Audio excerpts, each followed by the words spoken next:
Hello প্রিয় শিক্ষার্থী, বই দেখে বুঝতে পারছো আজকে তোমাদের অষ্টম শ্রেণীর ক্লাস। কিশোর বাতায়নের ফেসবুক পেজ থেকে তোমাদের সকলকে স্বাগত জানাচ্ছি। প্রিয় শিক্ষার্থী, আজকে আমি তোমাদের অষ্টম শ্রেণীর তথ্য ও যোগাযোগ প্রযুক্তি পাঠ্য বইয়ের উপরে ক্লাস উপস্থাপন করার জন্য হাজির হয়ে গিয়েছি। গত সপ্তাহে আমি ঠিক তোমাদের এই কিশোর বাতায়নের পেজ থেকে তথ্য যোগাযোগ প্রযুক্তি পাঠ্য বইয়ের উপরে একটি ক্লাস নিয়েছিলাম।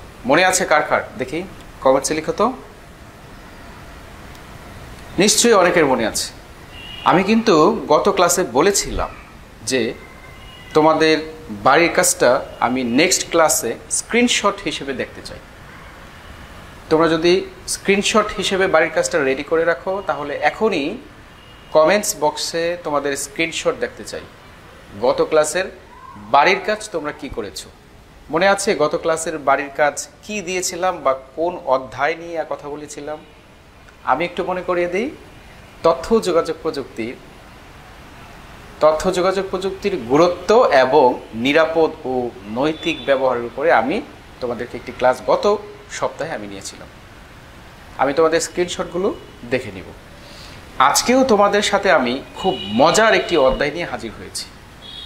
অবশ্যই তোমরা তোমাদের পাঠ্য বইটি নিয়ে বসবে, বের করে ফেলো চতুর্থ অধ্যায়।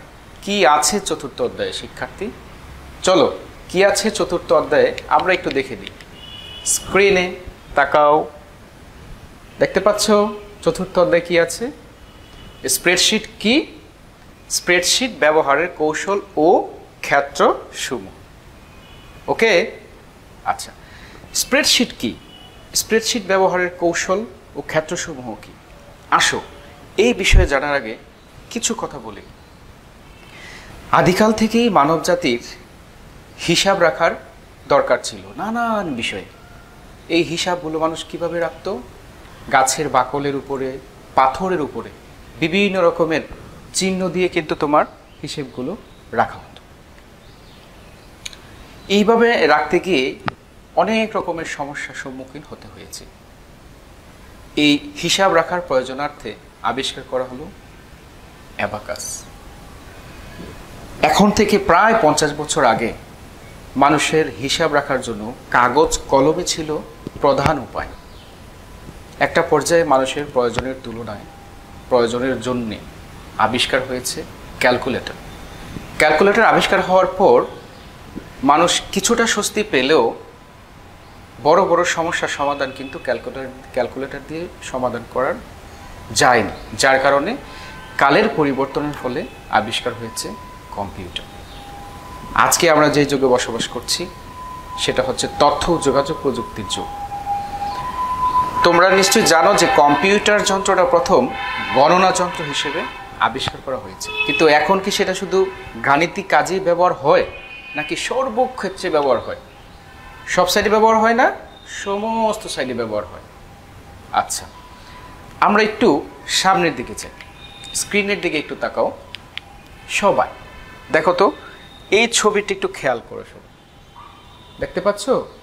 নিশ্চয়ই তোমরা দেখতে পাচ্ছ।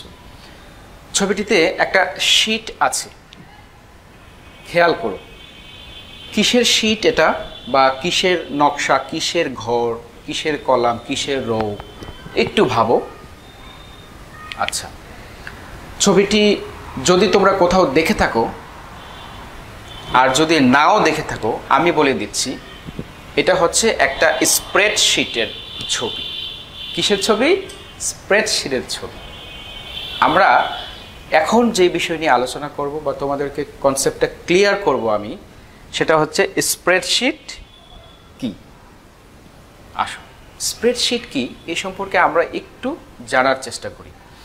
তোমরা কিন্তু তোমাদের চতুর্থ অধ্যায়টা নিয়ে বসবে, অবশ্যই খাতা এবং বই সাথে থাকবে, কলম একটি। স্প্রেডশিটের ধারণা কি? স্প্রেডশিট একটু ধারণা নেই। স্প্রেডশিটের আবিধানিক অর্থ হলো ছড়ানো বড় মাপের কাগজ। ব্যবসায় প্রতিষ্ঠানের আর্থিক হিসাব সংরক্ষণের জন্য এই ধরনের কাগজ ব্যবহার করা হয়। এই কাগজে ছক করে রো ও কলাম একটি ব্যবসায় প্রতিষ্ঠানের পূর্ণাঙ্গ আর্থিক চিত্র তুলে ধরা হয়। বর্তমানে কাগজের স্প্রেডশিটের স্থান দখল করেছে সফটওয়্যার নির্ভর স্প্রেডশিটের প্রোগ্রাম। এর ফলে নানা কাজে স্প্রেডশিটের ব্যবহার জনপ্রিয় হয়ে উঠেছে। স্ক্রিনে দেখো আমি লিখে রেখেছি কিন্তু তোমাদের জন্য স্প্রেডশিটের ধারণা, অর্থাৎ যে স্প্রেডশিটের আবেদনই করতে হলে একটা বড় মাপের কাগজ। ব্যবসা প্রতিষ্ঠানের আর্থিক হিসাব সংরক্ষণের জন্য এই ধরনের কাগজ ব্যবহার করা হয়। তোমরা জানো যে এখন যেই যুগে আমরা বসবাস করছি সেটা প্রতিযোগিতামূলক একটা যুগ। তথ্য প্রযুক্তিতে অনেক এগিয়ে এসেছি আমরা।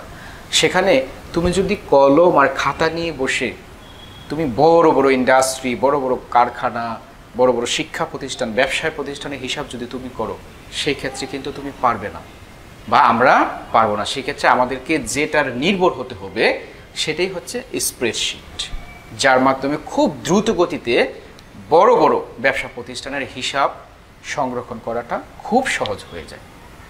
আরেকটু আমরা দেখি, 70-এর দশকের শেষের দিকে অ্যাপল কোম্পানি সর্বপ্রথম ভিসিক্যাল স্প্রেডশিট সফটওয়্যার উদ্ভাবন করে। বর্তমানে বহুল ব্যবহৃত ও জনপ্রিয় স্প্রেডশিট সফটওয়্যার মাইক্রোসফট কোম্পানির এক্সেল। কি বলেছে কথাটা আমি আবারও তোমাদেরকে একটু ভেঙে বুঝিয়ে দিচ্ছি যে 70-এর দশকে মানুষের যেই সফটওয়্যার উদ্ভাবন করেছিল মানুষের ব্যবহারের জন্য, সেটা হচ্ছে ভিসিক্যাল স্প্রেডশিট সফটওয়্যার। ওই সফটওয়্যারটা একটা সময় ব্যবহারের পর এখন আমরা যে সফটওয়্যার ব্যবহার করছি সেটার নাম হচ্ছে, বা সেই কোম্পানিটা হচ্ছে মাইক্রোসফট কোম্পানির এক্সেল। আচ্ছা, মাইক্রোসফট এক্সেলের নাম কি তোমরা শুনেছ? নিশ্চয়ই শুনেছ। এখন হয়তো তোমাদের কাছে একটু ইজি হচ্ছে আস্তে আস্তে। আমি আরেকটু তোমাদেরকে ইজি করব। এইখানে 3টি ছবি দেয়া আছে। প্রথম ছবিটা দেখো, পুরাতন পুরাতন লাগছে না? মাঝখানের ছবিটা দেখো, যতই তুমি ডান দিকে আসবে ততই লেটেস্ট ইমেজ বা লেটেস্ট ভার্সনের কিছু আইকন বা এরকম তুমি দেখবে। তো প্রথম ছবিটা হচ্ছে যেটা ছিল সেটাই কিন্তু তোমার শুরুর দিকে ছিল, আর শেষের দিকে যেটা আছে আমরা এখন রাইট নাও আমরা যেটা ব্যবহার করছি সেটা হচ্ছে মাইক্রোসফট এক্সেল, মাইক্রোসফট কোম্পানির এক্সেল। আচ্ছা, স্প্রেডশিট প্রোগ্রামটা কি আসলে? স্প্রেডশিট প্রোগ্রামটা কি এটা আমরা একটু জানব। তোমাদের বইয়ের মধ্যে আছে, পৃষ্ঠা নাম্বার তোমরা খুঁজে বের করো। তোমাদের 4র্থ অধ্যায় হচ্ছে 52 পৃষ্ঠা। তোমরা 52 পৃষ্ঠা থেকে ধরা শুরু করো। আমি যে কথাগুলো বলবো একদমই তুমি সুন্দর মতো তোমার চোখের সামনে ভাসবে। তুমি ওইখানের সাথে এখানে আমার কথার সাথে তুমি মিলিয়ে সুন্দরভাবে তুমি কিন্তু খাতায় লিপিবদ্ধ করে রেখে এগুলো তোমার কাজে লাগাতে পারো। আচ্ছা, স্প্রেডশিট আমি বলেছিলাম যে স্প্রেডশিট প্রোগ্রামটা কি, এটা আমরা একটু ধারণা নিই। আসো, স্প্রেডশিট হলো এক ধরনের অ্যাপ্লিকেশন সফটওয়্যার। এটিকে কখনো কখনো ওয়ার্কবুক বলা হয়। একটি রেজিস্টার খাতায় যেমন অনেকগুলো পৃষ্ঠা থাকে, তেমনি একটি ওয়ার্কবুকে অনেকগুলো ওয়ার্কশিট থাকে। এক একটা ওয়ার্কশিটে বহু সংখ্যক সারি, যেটাকে আমরা ইংরেজিতে বলি র, ও কলাম, যেটাকে আমরা ইংরেজিতে কলামই বলে থাকি। এটি দেখতে নিচের চিত্রের মতো। প্রিয় শিক্ষার্থী, স্ক্রিনেও দিয়েছি, মনিটরেও আছে, দেখে নিতে পারো যে স্প্রেডশিট হলো এক ধরনের অ্যাপ্লিকেশন সফটওয়্যার। এটিকে কখনো কখনো ওয়ার্কবুক বলা হয়। একটি রেজিস্টার খাতায় যেমন অনেকগুলো পৃষ্ঠা থাকে, তেমনি একটি ওয়ার্কবুকে অনেকগুলো ওয়ার্কশিট থাকে। এক একটা ওয়ার্কশিটে বহু সংখ্যক সারি, র, কলাম থাকে। এটি দেখতে নিচের চিত্রের মতো। নিচের চিত্রটা তোমরা একটু খেয়াল করো, তোমার রগুলো দেখো আর কলামগুলো দেখো। এ, বি, সি, ডি, ই, এফ, জি, এইচ পর্যন্ত আছে না? আছে। আর বাম দিক থেকে দেখো 1, 2, 3, 4। আচ্ছা, তোমাদেরকে একটু আমি বলে নিই যে আমার শেষের যে ক্লাসটা থাকবে তোমাদের, ওইটা একটা প্র্যাকটিক্যাল ক্লাস আমি সাজাচ্ছি তোমাদের জন্যে। ওই প্র্যাকটিক্যাল ক্লাসে তোমাদেরকে আমি খুব সুন্দরভাবে মাইক্রোসফট অফিস এর মধ্যে যে মাইক্রোসফট ওয়ার্ড, মাইক্রোসফট এক্সেল, তারপরে হচ্ছে তোমার পাওয়ার পয়েন্ট, ফটোশপ, এই বিষয়গুলো নিয়ে আমি 40 মিনিটের একটা ক্লাস রেডি করছি তোমাদের জন্য, প্র্যাকটিক্যাল। ওইটা তোমরা ক্লাসটা কিন্তু মিস করবে না। ওইটা থেকে তোমরা খুব মজার মজার প্র্যাকটিক্যাল বিষয়গুলো তোমরা নিজ চোখে দেখতে পারবে এবং সেটা তোমরা প্রয়োগ করতে পারবে। আচ্ছা, সময় বদলেছে, যার কারণে দেখো যে স্প্রেডশিট প্রোগ্রামটা তুমি ব্যবহার করবে সেখানে হাজার হাজার, মানে তোমার পৃষ্ঠা আছে। তুমি হিসাব সংরক্ষণের জন্য অ্যাভেলেবেল তোমার পাতা সেখানে আছে, শীট সেখানে আছে, তুমি ব্যবহার করতে পারতেছো, কোনো সমস্যা নেই তোমার ব্যবসা প্রতিষ্ঠানের কাজে।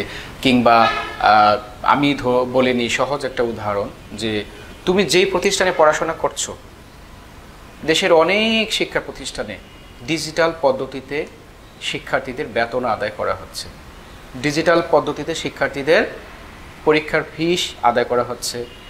তো তোমরা যারা এই ডিজিটাল পদ্ধতির সাথে ইনভলভ, ওই সমস্ত শিক্ষা প্রতিষ্ঠানগুলোর শিক্ষার্থী যারা আছো, তোমাদের কাছে তো এই জিনিসটা একদমই ক্লিয়ার না। কারণ তুমি মাস শেষে অথবা 3 মাস পর পর, 4 মাস পর পর তুমি যখন স্কুলের তোমার পেমেন্ট তুমি জমা দিচ্ছ, তখন তোমাকে একটা ডিজিটাল একটা স্লিপ দেওয়া হচ্ছে, ওখানে স্পষ্ট লেখা আছে যে তোমার এত টাকা পরীক্ষার বাবদ তোমার ফি, এই পারপাসে তোমার খরচগুলো দেখানো হয়েছে।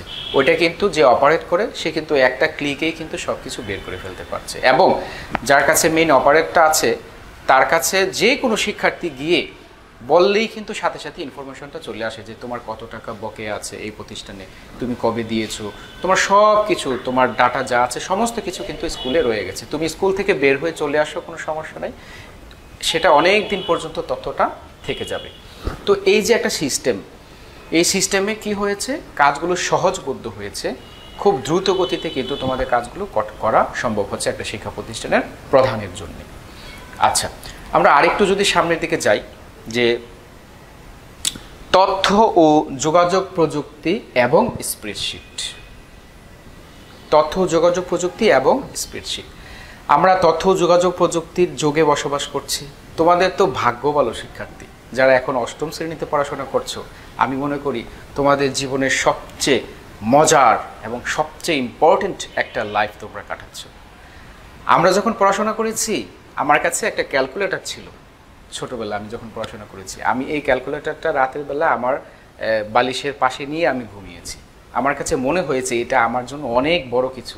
এটার মধ্যে চাপলে সংখ্যা বের হয়, 1 2 3 4 5, এটা নিয়ে আমি খুব হ্যাপি ছিলাম। সত্যি কথা, সত্যি ঘটনা। এখন দেখো, একটা বাচ্চা ছেলে, কোমলপন্থী একটা ছোট্ট একটা বাচ্চা, তার 3-4 বছর বয়স, সে কিন্তু অ্যান্ড্রয়েড ফোন নিয়ে সে গেমস সে দেখছে, ইউটিউবে চলে যাচ্ছে, ফেসবুকে চলে যাচ্ছে, সে তার মতো করে কিন্তু সে অ্যাক্সেস ব্যবহার করতে পারছে। আমরা কিন্তু সেই যুগটা পাইনি শিক্ষার্থী, তোমরা পেয়েছো। তাহলে তোমাদের কি সেটা সঠিক ব্যবহার করা দরকার না? অবশ্যই দরকার, কারণ তোমরা অনেক আপডেট হবে, অনেক। যেহেতু তোমাদের হাতে এখন এই ডিভাইসগুলো আছে, তোমরা সেটা পজিটিভ ওয়েতে ব্যবহার করলে তোমরা কিন্তু সেটা অনেক বড় ধরনের তোমাদের লাইফে অ্যাচিভমেন্ট তোমাদের জন্য সম্ভব। তাহলে আমরা এখন একটু তোমাদেরকে কনসেপ্ট দেব যে তথ্য যোগাযোগ প্রযুক্তি এবং স্প্রেডশিট। তথ্য যোগাযোগ প্রযুক্তি এবং স্প্রেডশিট বলতে কি বোঝাচ্ছি শিক্ষার্থী? আমাদের এখন তথ্য যোগাযোগ প্রযুক্তির মাধ্যমে স্প্রেডশিটে যখন সমন্বয় হয়ে যাবে, তখন এটা শক্তিশালী হয়ে যাবে অনেক। তথ্য যোগাযোগ প্রযুক্তির মাধ্যমে তোমার খুব সুন্দরভাবে কিন্তু তোমাদের এই স্প্রেডশিটের হিসেবগুলো রাখা সম্ভব হয়।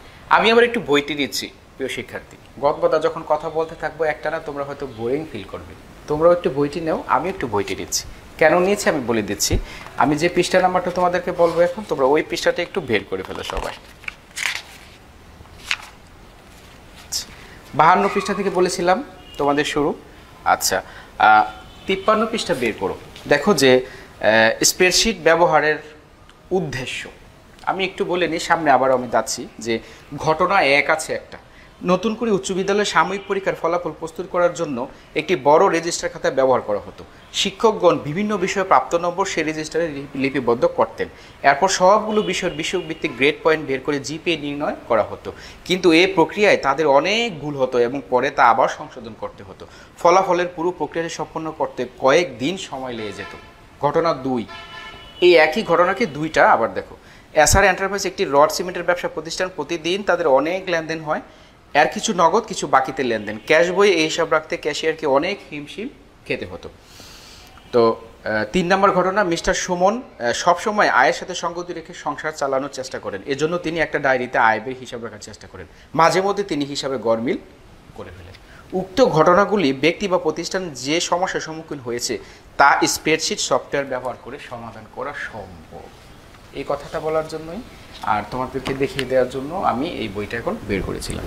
তোমরা দেখো স্পষ্টভাবে লেখা আছে যে সমস্যার মধ্যে যে সমস্যাগুলোতে পড়তে হয় আমাদের দৈনন্দিন জীবনে, সেগুলো তথ্য যোগাযোগ প্রযুক্তির মাধ্যমে স্প্রেডশিটের মাধ্যমে সেটা কিন্তু সমাধান করা সম্ভব। আচ্ছা, এবার আমরা একটু স্প্রেডশিট ব্যবহারের উদ্দেশ্য কি। আমরা জানি যে কোনো কিছু আবিষ্কার, যে কোনো কিছু তৈরির ক্ষেত্রে আমাদের অবশ্যই একটা উদ্দেশ্য বিরাজ করে। উদ্দেশ্যটা কি শিক্ষার্থী? স্প্রেডশিট ব্যবহারের উদ্দেশ্য, আমি কিছু উদ্দেশ্য তোমাদের বোর্ডে লিখে রেখেছি, তোমরা একটু দেখে নিতে পারো। স্ক্রিনেও দেয়া আছে, তোমরা দেখো যে উদ্দেশ্যগুলো কি। স্প্রেডশিট ব্যবহারের উদ্দেশ্য: সব ধরনের ব্যবসার হিসাব সংরক্ষণের যাবতীয় কাজ সম্পাদন করা, সব হিসাবের তথ্যাবলী সংরক্ষণ ও মান যাচাই করা, যাবতীয় পরিসংখ্যান, বাজেট প্রণয়ন, আয় ব্যয়ের হিসাব, উৎপাদন ব্যবস্থাপনা ইত্যাদি। কোনো তথ্য বা ডেটা উচ্চ বা নিম্ন ক্রমানুসারে সাজানো, কোনো তথ্য খুঁজে বের করা, প্রতিবেদন তৈরি করা, আর্থিক, গাণিতিক, সময় ও তারিখ, লজিক্যাল ইত্যাদি ফাংশনের ব্যবহার। কোনো তথ্যাবলীকে বিভিন্ন রকম গ্রাফের মাধ্যমে উপস্থাপন করা। তোমরা স্ক্রিনের লেখাটা নিশ্চয়ই দেখেছো। আমি রিসেন্ট একটা ঘটনা তোমাদেরকে বলি। তোমরা তো জানো যে আমাদের বাজেট পাস হয়েছে রিসেন্টলি। তোমরা কি মনে করো শিক্ষার্থী, এই বাজেট প্রস্তুত করার জন্য অথবা গত বছরের বাজেটের সাথে সমন্বয় করার জন্যে বড় বড় খাতা নিয়ে বসতে হয়? বড় বড় খাতা বা অনেক লোকজন নিয়ে বসে বাজেট করতে হয়? একদমই না। এই বাজেটটা করতে হয় তথ্য ও যোগাযোগ প্রযুক্তিকে কাজে লাগিয়ে। অনেক গুরুত্বপূর্ণ সফটওয়্যার দিয়ে এই বাজেটটা করা হয়। এই বাজেটটা করার সময় সফটওয়্যারের মাধ্যমে দেখে নেওয়া হয় গত বছরের কোন খাতে কত বাজেট ছিল এবং এবছর কোন খাতে কত বাজেট ভেরি করে, কত করলে পরে ওই বাজেটটা সাথে এই বাজেটের কি থাকবে, সব কিছু ঠিক থাকবে। একটা দেশের রাষ্ট্রের আয়ের উপরে ভিত্তি করে বাজেটটা করা হয়। যদি ওই ম্যানুয়ালি এই বাজেটটা করা হতো তাহলে এই বাজেটটা করতে কত দিন সময় লাগতো সেটা আমার জানা নেই, তোমরাই ভেবে দেখো। অথচ এই বাজেটটা করতে দেখো অল্প সময়ের মধ্যে কিন্তু করাটা পসিবল। একটাই উদাহরণ দিলাম। তাহলে আমাদের স্প্রেডশিট ব্যবহারের উদ্দেশ্যগুলো 8টি উদ্দেশ্য আমি তোমাদের জন্য নিচে দিয়ে রেখেছি, স্ক্রিনে দিয়ে রেখেছি, এখানেও আছে, তোমরা দেখে নাও। প্রয়োজনে স্ক্রিনশট নিয়ে নিতে পারো তোমার মোবাইলে, যেহেতু লাইভ চলছে আমার এই ক্লাসটা, অথবা লাইভের পরে তোমরা এই ক্লাসটাকে ডাউনলোড করে নিতে পারো, যেভাবে ইচ্ছে তোমরা নিয়ে নিতে পারো। আমি চাই তোমরা সেটা কাজে লাগাও। আচ্ছা, আমরা আরেকটু সামনের দিকে যেতে চাচ্ছি শিক্ষার্থী, যে স্প্রেডশিট কি আমি সেটা জেনেছি, স্প্রেডশিটের উদ্দেশ্য কি সেটাও জানলাম, স্প্রেডশিট প্রোগ্রামটা কি সেটাও জানলাম। আচ্ছা, এখন স্প্রেডশিট ব্যবহারের কৌশলটা কি সেটাও কিন্তু আমাকে জানতে হবে। আমি যদি না জানি যে কিভাবে স্প্রেডশিট ব্যবহার করতে হয় তাহলে আমি কিন্তু সেটা যথোপযুক্ত ব্যবহার করতে পারলাম না। তাহলে আমরা এখন শিখব কি? স্প্রেডশিট ব্যবহারের কৌশল। তাহলে স্প্রেডশিট ব্যবহারের কৌশল সম্পর্কে আমি তোমাদেরকে কিছু কথা বলবো, এখন খুব মনোযোগ সহকারে খেয়াল করবে। এর আগে আমি তোমাদেরকে একটি ভিডিও দেখাতে চাই। ভিডিওটা যদি তোমরা একটু মনোযোগ সহকারে দেখো যে কিভাবে স্প্রেডশিট প্রোগ্রামটা আমি আমার ল্যাপটপে ওপেন করব। আগে একটু বলে নেই, মাইক্রোসফট অফিস এটার ভিতরে তোমার এই স্প্রেডশিট মানে মাইক্রোসফট এক্সেল আছে। মাইক্রোসফট অফিসে আমাদের পরিচিত কি কি আছে? আছে মাইক্রোসফট ওয়ার্ড, আছে মাইক্রোসফট এক্সেল, আছে পাওয়ার পয়েন্ট প্রেজেন্টেশন, অ্যাক্সেস, এগুলো আছে না? আমরা এখন যেটা দেখব ভিডিওতে সেটা হচ্ছে মাইক্রোসফট এক্সেলটাকে কিভাবে আমরা ওপেন করব এটা একটু দেখি, তারপরে আমরা আরও কিছু আমাদের এই মাইক্রোসফট এই এক্সেলটা ব্যবহার করার কৌশলগুলো আমরা একটু জানি। চলো ভিডিওটা দেখি। তাহলে স্ক্রিনে বড় করে তোমাদেরকে আমি ভিডিওটি দেখাচ্ছি। Let's begin with learning how to open Excel 2016 workbook. The first option would be to simply type Excel in the search bar of your toolbar. Once you type Excel, you will find Excel 2016 desktop app option coming up on your screen. Just double click on that option and you will see an Excel workbook opening up in the background. Now, this workbook would have several templates within this, and we'll go through the templates later on in our course. I'll just open this blank workbook to show how this Excel spreadsheet would look like. Now, the second option to open this Excel workbook would be to simply click on the Windows 10 icon in the toolbar and scroll through all the apps to find Excel 2016 here. As you can see, these are arranged alphabetical wise, and I can find Excel 2016 here. Once I double click on this, another blank workbook would open up in the background. This was the second way of opening Excel 2016. The third way which Windows 10 provides us is to click on Windows 10 icon again, and if you are a frequent user, you will find Excel 2016 icon already present in the list of all the apps, which is easily accessible to you.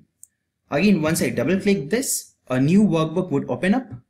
I'll just select one template, the blank workbook, and you can see the third Excel file has come up on the screen. This is not it. There are two other ways to do so. The fourth way would be to open Excel app through the command program. To open the command program, you just need to press Windows R. That would open the Run dialog box. Over here, just type Excel and press Enter. Once you do so, you will find another workbook that has come up on the screen. I'll just open the blank workbook here, and you can see Book 4. That is the fourth Excel workbook that are there in the screen. Along with this method, if you use Excel very frequently and you don't want to go into searching and typing Excel in the search bar or through the Windows icon, you can pin Excel 2016 to your desktop toolbar. In order to do so, we need to open one Excel file. Just right click on that Excel file. Since there are already 4 files open, so I just right click on the Excel icon and selected the option of pin to taskbar. Once I do so, then even if all the Excel files are closed, I'll do so right now. I'll close all the Excel files. Still, I'll find the Excel icon present in my toolbar. Now, from now onwards, whenever you want to open Excel, just double click on this icon and you will see your workbook coming up on the screen. You don't need to search or type anything anywhere. Just open this blank workbook and here you are. Your Excel file is ready. আমি আশা করছি তোমরা ভিডিওটি দেখেছো মনোযোগ সহকারে। আচ্ছা, দুই একজন শিক্ষার্থীকে আমি বলবো যে তোমরা ভিডিওটি দেখে স্প্রেডশিট প্রোগ্রামটা তোমাদের ল্যাপটপ বা ডেস্কটপে ওপেন করতে পারবে কিনা হ্যাঁ বা না বলে লিখে দাও কমেন্টসে, অথবা কোনো সমস্যা আছে কিনা। আমি কিন্তু তোমাদের কমেন্টসগুলো পড়ব, কি লিখছো তোমরা, এবং তোমাদের কোনো জিজ্ঞাসা থাকলে সেটাও তোমরা লিখে রাখো। পরবর্তী ক্লাসে আমি তোমাদের সেটাকে সলিউশন দিয়ে দিব। আর এই ক্লাসে আমি যে কথাগুলো বলছি আশা করি তোমাদের কোনো সমস্যা থাকার কথা না। আচ্ছা, তাহলে স্প্রেডশিট ব্যবহারের কৌশলটা কিভাবে ওপেন করব সেটা কিন্তু ভিডিওতে আমরা এখন দেখে নিয়েছি। আরেকটু সামনের দিকে যাই তাহলে আমরা। এই যে একটা ছবি আছে দেখো, এই ছবির মধ্যে লেখা আছে মাইক্রোসফট এক্সেল 2007। আচ্ছা, আমার হাতে ঘড়িটা দেখেছো? আবার বলো না যে স্যার ঘড়ি দেখাচ্ছে। এটা কিন্তু ঘড়ি না, এটা হচ্ছে স্মার্ট ব্যান্ড। একটা সময় এটা ছিল না, এখন এটার চেয়েও আপগ্রেড আরও আছে। আমি এই কথাটা কেন বলছি যে যতই যুগ যায় ততই কিন্তু একটা ভার্সন চেঞ্জ হচ্ছে, একটার পরে একটা স্টেপ এগিয়ে যাচ্ছে। আমার এটা দেখেছো, এটা অনেকেই বলতে চাচ্ছ যে হয়তো ভাবছো যে স্যার এটা কি, এটাও বলে দিই। এটা হচ্ছে তোমরা যে স্লাইডগুলো দেখছো, এটার স্লাইডটা আমি চেঞ্জ করতে পারি এটা দিয়ে। এটা হচ্ছে চেঞ্জ করার একটা ডিভাইস। তাহলে দেখো যুগ কিন্তু পাল্টে যাচ্ছে, আস্তে আস্তে আপগ্রেড হচ্ছে। তাহলে সেক্ষেত্রে এই কথাটা বলার কারণ হচ্ছে এই যে ছবিটা তোমরা দেখতে পাচ্ছ মাইক্রোসফট এক্সেল 2007, এই 7-এর পরে আবার কিন্তু চলে এসেছে এই ছবিটা দেখো মাইক্রোসফট এক্সেল 2010। 10-এর পরে 13 আছে, 13-এর পরে 16 আছে। আমি আর ওই দিকে যেতে চাচ্ছি না, তোমাদেরকে একটু আস্তে আস্তে করে আমি শেখাতে চাচ্ছি যে বেশি প্রথমেই একদম কঠিন জায়গায় যাব না। তবে প্রোগ্রামগুলো প্রায় সেম। তোমাদেরকে আমার একটা বলার থাকবে যে যেটাই শিখবে আপডেটটা শিখবে, তাহলে তোমাদের জন্য ভালো হবে। অনেক ফিচার পেয়ে যাবে, অনেক তোমার প্রোগ্রাম পেয়ে যাবে, একসাথে সহজে কাজ করা যাবে। যতই আপডেট ততই সহজ। একদম সহজ কথা। তাহলে এখানে আমরা দুইটা ছবি দেখেছি, একটি হচ্ছে 2007-এর ফিচারটা, আরেকটা হচ্ছে 2010-এর ফিচারটা। এই দুইটা ফিচারের মধ্যে তত বেশি একটা ব্যবধান নাই, অল্প কিছু সংখ্যক জায়গার মধ্যে মেনুগুলো এখানে সেখানে আছে, এইটুকু ব্যবধান আছে। আচ্ছা, তারপরে এই দুইটা ছবি তোমরা দেখে খেয়াল করে তোমরা ছবি দুইটা দেখে রেখো, তোমাদের কাজে লাগবে।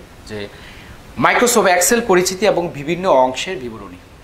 তাহলে আমি এখন তোমাদেরকে দেখাবো যে এই যে মাইক্রোসফট এক্সেলটা, এই এক্সেলটার বিভিন্ন অংশের বিবরণী দেখাবো এবং বিভিন্ন অংশের নামগুলো কি এবং কে কি কাজ করে, এই জিনিসটা আমাদের একটু জানার দরকার আছে। আচ্ছা, তাহলে আমরা একটু জানি যে মাইক্রোসফট এক্সেল পরিচিতি ও বিভিন্ন অংশের বিবরণীর মধ্যে প্রথম যেটা, সেটা হচ্ছে সেল কি। কি সেল কি। আচ্ছা, এক্সেলের ওয়ার্কশিটটি সারি ও কলাম ভিত্তিক। উপরে ABCD ইত্যাদি হলো বিভিন্ন কলামের নাম এবং বাম পাশের 1 2 3 4 5 ইত্যাদি হলো সারি সংখ্যা। সারি ও কলামের পরস্পর ছেদে তৈরিকৃত ছোট ছোট আয়তকার ঘরকে সেল বলা হয়। তাহলে সেল বুঝতে পেরেছো? আচ্ছা, আমরা একটু দ্রুত করে যাব, আমাদের ক্লাসের সময় আস্তে আস্তে কমে যাচ্ছে, সেজন্যে সেল। তারপরে যাব আমরা টাইটেল বার। কি বার? Title bar. টাইটেল কি? টাইটেল কি? শিরোনাম। তোমরা তো বুঝতে পারো যে টাইটেল কি, কখনো শুনেছো কিনা? আচ্ছা, এক্সেল উইন্ডোজের শীর্ষ দেশে মাইক্রোসফট এক্সেল বুক 1 লেখা বারটিকে টাইটেল বার বলে। সেভ করা কোনো ফাইল বা ডকুমেন্ট ওপেন করলে এই বারে সেভ করা ফাইলের নামটি অটোমেটিক প্রদর্শিত হয়ে যায়। অর্থাৎ তুমি যখন সেভ করে ফেলবে তখন ওই টাইটেল বারে কিন্তু নামটা চলে আসবে। প্রথমে কিন্তু তোমার থাকে না, তখন যখন তুমি সেভ করবে তখন ওই টাইটেল বারে তুমি যেই নামে সেভ করেছো ওই নামে কিন্তু সেটা চলে যাবে। এর ডান পাশে মিনিমাইজ, ম্যাক্সিমাইজ ও কোচ বাটন থাকে। এর কাজগুলো আমরা মাইক্রোসফট ডকুমেন্টের অধ্যায়ে জেনেছি। অর্থাৎ সপ্তম শ্রেণীতে তোমরা কিন্তু মাইক্রোসফট ওয়ার্ড নিয়ে তোমরা ক্লাস পেয়েছো, আমি আশা করি তোমাদের শিক্ষা প্রতিষ্ঠানে। তাই আমি এর জন্য তোমাদেরকে এক্সেলে চলে এসেছি আর কি, সরাসরি ওয়ার্কশিটে চলে এসেছি। এরপরে আসো যে মেনু বার। মেনু বার কি? আসো আমরা একটু মেনু বার কি এটা সম্পর্কে একটু জানি। টাইটেল বারের নিচে file, edit, view, insert, format, data window, help ইত্যাদি লেখা বারকে মেনু বার বলে। মেনু বার এর প্রত্যেকটি অপশনই এক একটা মেনু। এই মেনুগুলোর নিচে আন্ডারলাইন করা অক্ষরগুলো দিয়ে কিবোর্ড কমান্ড করে ওই মেনু ওপেন করা যায়। যেমন Alt+F কমান্ড দিলে ফাইল মেনু ওপেন করা যায়। এটা হচ্ছে একটা শর্টকাট। শর্টকাটটা কি বলেছি আমি? Alt+F। এটা দিলেই কিন্তু তোমার ফাইলটা ওপেন করা যায়। সেক্ষেত্রে আমরা এখন সেল, টাইটেল বার এবং মেনু বার সম্পর্কে তোমাদেরকে ধারণা দিয়েছি। আশা করি তোমরা স্পষ্টভাবে বুঝতে পেরেছো। যদি কোথাও কোনো সমস্যা থাকে তোমরা কমেন্টসে লিখে রাখো, আমি তোমাদেরকে সেটা সমাধান করার চেষ্টা করবো ইনশাল্লাহ। আর একটু চলে যাচ্ছে সামনের দিকে, আর কি কি তোমার অপশন আছে সেখানে একটু জেনে নিই আমরা। টুলবার। টুলবার কি? টুলবার কি? মেনু বারের নিচে বিভিন্ন প্রতীক সম্বলিত বারকে টুলবার বলে। প্রত্যেকটি প্রতীকের বাটনকে আইকন বা টুল বাটন বলা হয়। মেনু সিলেক্ট করে কোনো কমান্ড দেওয়ার চেয়ে ওই টুলবার ব্যবহার করে খুব দ্রুত কার্য সম্পাদন করা যায়। অর্থাৎ ওই কমান্ডটা ব্যবহার করলে কিন্তু খুব দ্রুত কার্য সম্পাদন করা যায়। তাহলে তোমরা টুলবার কি সেটাও কিন্তু বুঝতে পেরেছো। এবার আসো ফরম্যাটিং বার। কি বার? Formatting bar. ফরম্যাটিং বারটা কি? টুলবারের নিচের সারিতে বিদ্যমানটি হলো ফরম্যাটিং টুলবার। এতে বিদ্যমান বাটনগুলো খুবই গুরুত্বপূর্ণ। এগুলো ব্যবহার করে ফন্ট পরিবর্তন, ফন্টের সাইজ ছোট বড়, লেখাকে বোল্ড করা, আন্ডারলাইন করা, ইটালিক করা, লেখা অ্যালাইনমেন্ট ঠিক করা, আউটলাইন দেয়া ইত্যাদি গুরুত্বপূর্ণ কাজ করা যায় কিসে? ফরম্যাটিং বারে। ফরম্যাটিং বারে এই সুযোগ সুবিধাগুলো পাওয়া যায়। এর পরবর্তীতে আমরা যেটা শিখবো, আসো formula bar. Formula bar is most important. Formula নামটা পরিচিত কিনা দেখো। আচ্ছা, ফর্মুলা বারটা কি? আসো আমরা একটু এটা সম্পর্কে জানি। ফরম্যাটিং টুলবারের নিচে লম্বা দুটি অংশ বিভক্ত বারটিকে ফর্মুলা বার বলা হয়। ফর্মুলা বারের বাম পাশের অংশ যেখানে সেল অ্যাড্রেস প্রদর্শিত হয় সেই অংশকে নেম বক্স বলা হয়। মাউসের পয়েন্টার বা কার্সার যে সেলে রাখা হবে নেম বক্স, সেই সেলের অ্যাড্রেস প্রদর্শিত হবে। নেম বক্সের ডান পাশেই ফর্মুলা বক্স, এই বক্সে ফর্মুলা প্রদর্শিত হয়। তাহলে কার ডান পাশে প্রিয় শিক্ষার্থী? নেম বক্সের ডান পাশে যেটা থাকবে সেটা হচ্ছে ফর্মুলা বার অথবা ফর্মুলা বক্স। এখান থেকে তুমি কিন্তু ওই কাজগুলো সম্পূর্ণ করতে পারবে। আচ্ছা, তাহলে আমরা আরেকবার একটু যাই, আরও কিছু মেনু আছে, আমরা একটু মেনুগুলো একটু সম্পর্কে পরিচিত হই। Vertical and horizontal scroll bar কি, এটা সম্পর্কে আসো আমরা একটু জানি। এক্সেলে অনেক বড় ডকুমেন্ট কাজ করার সময় পর্দায় সব দেখা যায় না। প্রয়োজন অনুসারে দ্রুত ডকুমেন্টের যে কোনো জায়গায় গিয়ে পর্দায় প্রদর্শন করার সুবিধার্থে পর্দার ডান দিকে ভার্টিক্যাল স্ক্রল বার এবং পর্দার নিচে হরিজন্টাল স্ক্রল বার আছে। এই স্ক্রল বার দুটোর ডানে ও বামে দুটো করে বাটন আছে। মাউসের পয়েন্টার দিয়ে এই অ্যারো বাটনে ক্লিক করে অথবা স্ক্রলে করে উপরে নিচে ইচ্ছা মতো দেখা যায় বা যাওয়া যায়। স্ট্যাটাস বার কি? এক্সেলের অনেক বড় ডকুমেন্টে কাজ করার সময় পর্দার সব দেখা যায় না পর্দায়। প্রয়োজন অনুসারে দ্রুত ডকুমেন্টের যে কোনো জায়গায় গিয়ে পর্দা প্রদর্শন করার সুবিধার্থে পর্দার ডান দিকে ভার্টিক্যাল স্ক্রল বার এবং পর্দার নিচে হরিজন্টাল স্ক্রল বার আছে। এই স্ক্রল বার দুটোর ডানে ও বামে দুটো অ্যারো বাটন আছে। মাউসের পয়েন্টার দিয়ে এই অ্যারো বাটনে ক্লিক করে অথবা স্ক্রল করে উপরে নিচে ইচ্ছা মতো দেখা যায় বা যাওয়া যায়। বুঝতে পেরেছো তাহলে vertical and horizontal scroll bar কি? আচ্ছা, স্ট্যাটাস বার কি আমরা এখন একটু জানবো। স্ট্যাটাস বার কি? ওয়ার্কবুক উইন্ডোর সর্বনিম্নে টাস্ক বারের উপরের বারকে স্ট্যাটাস বার বলা হয়। এতে ডকুমেন্টের স্ট্যাটাস বা অবস্থা প্রদর্শিত হয়। এই স্ট্যাটাস বারের বাম পাশে রেডি লেখা থাকলে বুঝতে হবে কার্সর সেলে আছে এবং এই অবস্থায় কাজ করা যাবে। কোনো লেখা এডিট করার সময় এখানেই এই এডিট লেখা দেখা যাবে এবং শেষ হলে আবার রেডি মোড ফিরে আসবে। ঠিক আছে, দেখব শিট ট্যাব কি? আচ্ছা, শিট ট্যাব ওয়ার্কবুক উইন্ডোর নিচে বাম দিকে শিট ট্যাব। একটি ওয়ার্কবুকে সাধারণত 3টি ওয়ার্কশিট থাকে, যেমন শিট 1, শিট 2, শিট 3। এছাড়া প্রয়োজনে ইনসার্ট মেনু থেকে ওয়ার্কশিট কমান্ড দিয়ে নতুন নতুন শিট সন্নিবেশ করা যায়। সব শিটের নিচে শিট ট্যাব থাকে, যেই শিটের নামে ক্লিক করা হবে কেবল ওই শিটটি চালু হয়ে যাবে। তাহলে আমরা এখন কি জানলাম? সর্বশেষ যেটা, সেটা হচ্ছে শিট ট্যাব কি? কি ট্যাব সেটা? Sheet tab. প্রিয় শিক্ষার্থী, এখন আমি তোমাদেরকে মাইক্রোসফট এক্সেলের বিভিন্ন অংশের বিবরণী তোমাদেরকে ছোট ছোট করে আমি দিয়ে বোঝানোর চেষ্টা করেছি। আমি আশা করব তোমরা এগুলো সম্পর্কে স্পষ্ট ধারণা পেয়েছো। তাহলে আমি এখন তোমাদেরকে এই অধ্যায়ের কিছু গুরুত্বপূর্ণ প্রশ্ন তোমাদেরকে দিতে চাচ্ছি। তোমরা প্রশ্নগুলো একটু খাতা কলম নিয়ে তোমাদের খাতায় লিপিবদ্ধ করে ফেলো। খুব গুরুত্বপূর্ণ 3টি প্রশ্ন আমি তোমাদের জন্য রেখেছি। প্রশ্নগুলো: স্প্রেডশিট কি? স্প্রেডশিট ব্যবহারের উদ্দেশ্য আলোচনা করো। মাইক্রোসফট এক্সেল পরিচিতি বর্ণনা করো। স্প্রেডশিট ব্যবহারের কৌশল বর্ণনা করো। আমি আবারও বলছি, স্প্রেডশিট কি? স্প্রেডশিট ব্যবহারের উদ্দেশ্য আলোচনা করো। মাইক্রোসফট এক্সেলের পরিচিতি বর্ণনা করো। স্প্রেডশিট ব্যবহারের কৌশল বর্ণনা করো। প্রিয় শিক্ষার্থী, আমি আশা করব তোমরা এই প্রশ্নগুলো খাতায় লিপিবদ্ধ করে নিয়েছো, অথবা আমার এই লাইভটি তোমরা স্ক্রিনশট নিয়ে তোমাদের পাঠ্য বইয়ের সাথে তোমরা মিলিয়ে তোমাদের এই প্রশ্নের উত্তরগুলো খুঁজে বের করবে। আচ্ছা, এবার আসো, আমরা তো এই ক্লাস থেকে অনেক কিছু জেনেছি, অনেক কিছু বুঝেছি। সেই ক্ষেত্রে আমি তোমাদেরকে বেশ কয়েকটা বহু নির্বাচনী প্রশ্ন আমি তোমাদের জন্য রেখেছি। এই প্রশ্নের উত্তরগুলো তোমরা একটু দিতে পারো কিনা দেখো, খুব দ্রুত করে, সময় খুব কম। প্রথমেই বলছি, প্রথম প্রশ্নটা, স্প্রেডশিটের অপর নাম কি? ক, খ, গ, ঘ, কোনটা হবে? একটু ভাবো। 2 নম্বর, বর্তমানে ব্যবহৃত স্প্রেডশিট প্রোগ্রাম কোনটি নির্ভর? ক, খ, গ, ঘ। আমি নামগুলো বললাম না, তোমরা পড়ে নাও। 3, এক্সেলে যোগ করা যায় কতভাবে? 2, ক, খ, গ, ঘ। 4, কিছু সেলের সমষ্টিকে একত্রে কি বলে? ক, খ, গ, ঘ। দেখে নাও। 5 ওয়ার্কশিটে ফাংশন কমান্ড পাওয়া যায় কোন ট্যাবে? ক, খ, গ, ঘ। খুব দ্রুত করে দেখে নাও।